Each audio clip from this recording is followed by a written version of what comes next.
Pneumonia বাংলাদেশে শিশু মৃত্যুর সবচেয়ে বড় কারণ। প্রতি বছর এখনও ২৫,০০০-এর মতো শিশু মারা যায় প্রাণঘাতী এই রোগটিতে। এক যুগেরও বেশি আগে আবিষ্কৃত হয় এই রোগের টিকা, তবে কেবল উন্নত বিশ্বের শিশুরাই তা পেত। ২০১০ সালের পর কেনিয়া, নেপাল, এমনকি পাকিস্তানের মতো দেশেও চালু হয় নিউমোককাল ভ্যাকসিন।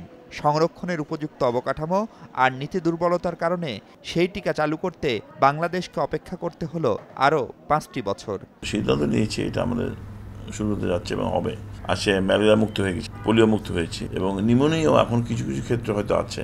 বাংলাদেশকে এই ধরনের রোগ থেকে মুক্ত করার জন্য আমাদের যে কার্যক্রম আছে এটা আমাদের চলছে এবং আমরা আরও বেশি ব্যাপকভাবে আরও অ্যাগ্রেসিভ হইতে আমরা এটা করব।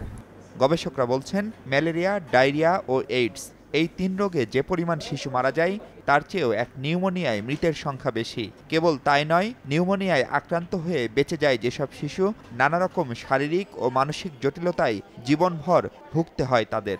এমনকি প্রতিবন্ধীও হয়ে যায় নিউমোনিয়া আক্রান্ত অনেক শিশু। তাই নতুন টিকা নিয়ে বাড়তি উচ্ছ্বাস আর প্রত্যাশা বিশেষজ্ঞদের। প্রায় ২,০০০ বাচ্চার মেনিনজাইটিস হয় প্রতি বছরে, ১ বছরের নিচে যারা, তাদের মধ্যে প্রায় ৮০০ বাচ্চা ডিসেবল হয়ে বেঁচে থাকেন। সো প্রতি বছর যদি ৮০০ বাচ্চা ডিসেবল হয়, তাহলে আপনারা কিউমুলেটিভ ওয়েতে এগুলোকে আমরা কন্ট্রোল করতে পারবো এবং খুবই বৃহদাংশে এগুলোর উপর একটা চূড়ান্ত এফেক্ট হবে, কারণ ভ্যাকসিনটা খুবই ইফেক্টিভ। নিউমোনিয়া টিকার কার্যকর ব্যবহার নিশ্চিত করা গেলে শিশু মৃত্যুর আসে বাংলাদেশ পৃথিবীতে নতুন উদাহরণ তৈরি করবে বলে আশাবাদী গবেষকরা। তাই এই টিকা নিয়ে সরকারকে ব্যাপক প্রচারণা চালানোর পরামর্শ তাদের। টিকা দিয়ে শিশুদের যক্ষ্মা, পোলিও, ধনুষ্টঙ্কারের মতো ভয়াবহ ৬টি রোগ প্রতিরোধের ইতিহাস আছে বাংলাদেশের মানুষের। এমন অবস্থায় নিউমোনিয়ার টিকা নিঃসন্দেহে বড় সুসংবাদ। আর এই রোগটিও প্রতিরোধ করতে পারলে বাংলাদেশে শিশু মৃত্যুর হার যে অনেকটাই কমে আসবে সে কথা বলা যায় নিঃসন্দেহে।